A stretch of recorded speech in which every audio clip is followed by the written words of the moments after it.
Hello everyone, welcome to my YouTube channel Kanishk विद्या।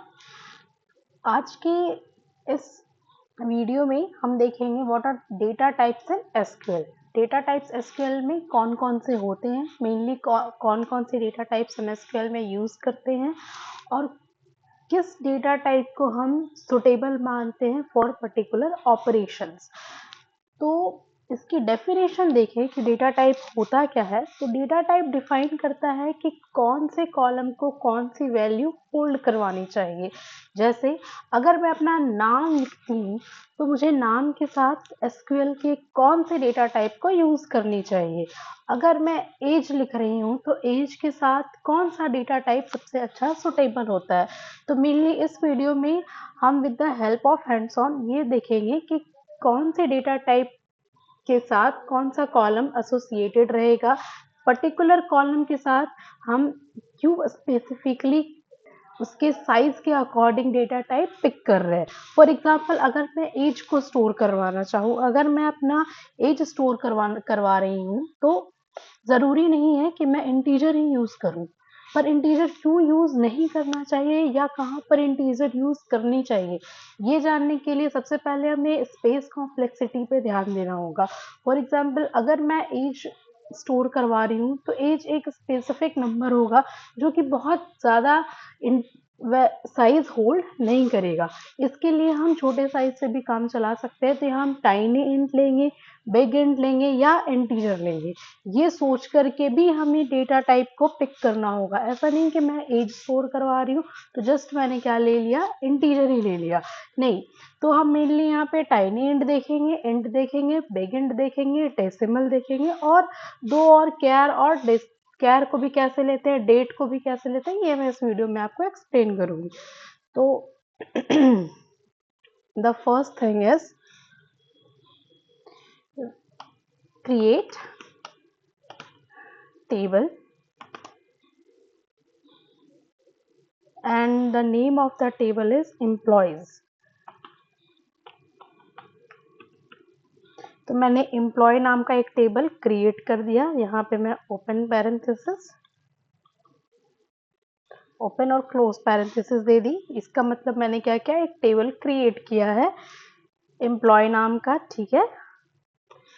इसके अंदर मैं क्या करूंगी, इसके अंदर मैं इसके कॉलम डिफाइन करूंगी। सबसे पहला कॉलम मैं आईडी बना रही हूँ।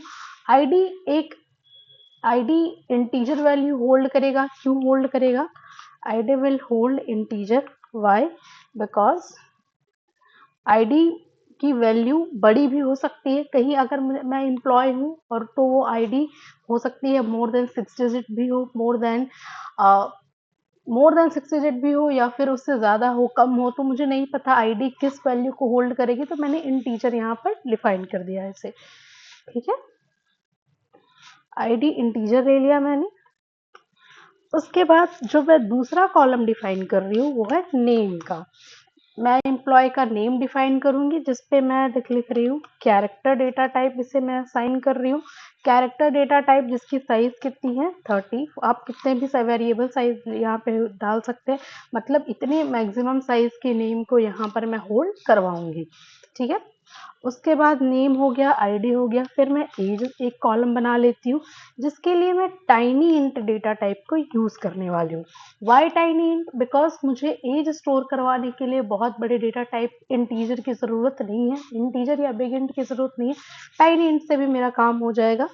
तो मैं यहाँ पे टाइनी इंट ली, एज, देन मैंने एक कॉलम बनाया डेट ऑफ ज्वाइनिंग, DOJ। इसका मैंने डेट डेटा टाइप से इसे डिफाइन किया, ठीक है, क्योंकि मैं date of joining date data type में स्टोर करवाऊंगी। उसके बाद मैंने एक सैलरी कॉलम बनाया जिसका मैंने डेटा टाइप लिया डेसिमल, और डेसिमल के साथ मैंने लिखा 8,2। 8,2 क्या बता रहा है यहाँ पे, 8,2 बता रहा है कि टोटल साइज इसकी 8 होगी और ये दो डेसिमल साइज में क्या लेगा, वैल्यू को एक्सेप्ट करवाएगा 8,2। जैसे कि P,S अगर हम लिखते हैं डेसिमल P,S मतलब वेरिएबल प्रिसाइज डेसिमल्स, ठीक है। टोटल साइज इसकी 8 होगी और यहाँ पे जो डेसिमल पॉइंट होगा वो 2 का होगा, ठीक है। अब एसक्यूएल में क्वेरी एग्जीक्यूट करवाने के लिए हम क्या करते हैं, सारे को ऐसे सेलेक्ट किया, जिन जिन कॉलम लाइन नंबर को आपको एग्जीक्यूट करवाना, just select those line number and click on execute. See commands completed successfully, मतलब अगर ये मैसेज आपको पॉपअप करता है कि कमांड सक्सेसफुली कंप्लीट हुआ, मतलब कि आपने जो भी कमांड यहाँ डाली थी वो यहाँ पर क्या हुआ, सक्सेसफुली एग्जीक्यूट हो गया। अब मैं देखना चाहती हूँ कि मेरे टेबल जो मैंने क्रिएट किया है उसमें कौन कौन से कॉलम्स बनकर आ रहे हैं। तो मैं क्या करूँगी, सेलेक्ट के थ्रू देखूंगी, select ID comma name comma age comma date of joining comma salary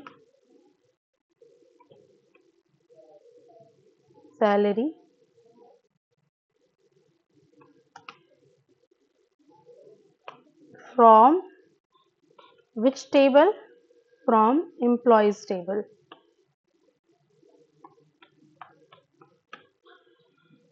Just select and click on execute। Here you can see ID, name, age, date of joining, salary। ये सारे columns आपके table employees के अंदर create हो चुके हैं, ठीक है। और अगर आप देखना चाहें कि ये कहाँ पे बना है, तो just click on plus icon, databases के बगल में जो प्लस आइकन है यहाँ, इसको आप एक्सपेंड करो और उसके बाद आप देखना यहाँ पर आप सर्च करो बाय डिफ़ॉल्ट इसने कौन सी बाय डिफ़ॉल्ट इसने जो भी डेटाबेस यहाँ पर पिक की होगी उसमें आप देख सकते हो कि एम्प्लॉयज़ टेबल बना होगा। फॉर एग्जांपल मैंने यूज़ डेटाबेस नहीं किया है इसलिए मैं इसे मैनुअली सर्च कर रही हूँ। DB1 DB2 यूनिवर्सिटी,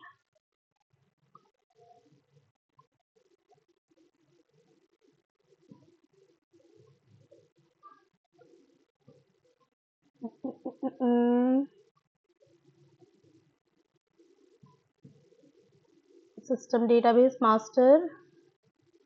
मास्टर के अंदर tables, dbo.employees। Here you can see मैंने यहाँ पे एम्प्लॉयज डेटाबेस जो क्रिएट किया था वो यहाँ पर दिख रहा है। यहाँ पे आप इसके कॉलम्स चेक कर सकते हो। इसके कॉलम्स क्या क्या मैंने बनाए, ID, name, age, date of joining and salary. So I think आपको ये वीडियो अच्छे से समझ में आया हो कि किस तरीके से हम पर्टिकुलर डेटा टाइप पिक करते हैं अपने पर्टिकुलर कॉलम के लिए। हर जगह इंटीजर यूज नहीं हो सकता, हर जगह बिग इंट नहीं यूज हो सकता, क्योंकि हमारे कंप्यूटर में स्पेस कॉम्प्लेक्सिटी और टाइम कॉम्प्लेक्सिटी ये दोनों ही बहुत ही ज़रूरी महत्वपूर्ण एस्पेक्ट है जिसको याद रख करके ही हम पर्टिकुलर डेटा टाइप को पिक करते हैं अपने पर्टिकुलर कॉलम के लिए। तो अगर ये आपको वीडियो अच्छा लगा है तो आप इस वीडियो को ज़्यादा से ज़्यादा लाइक करें, मेरे चैनल को सब्सक्राइब करें। Thanks for watching.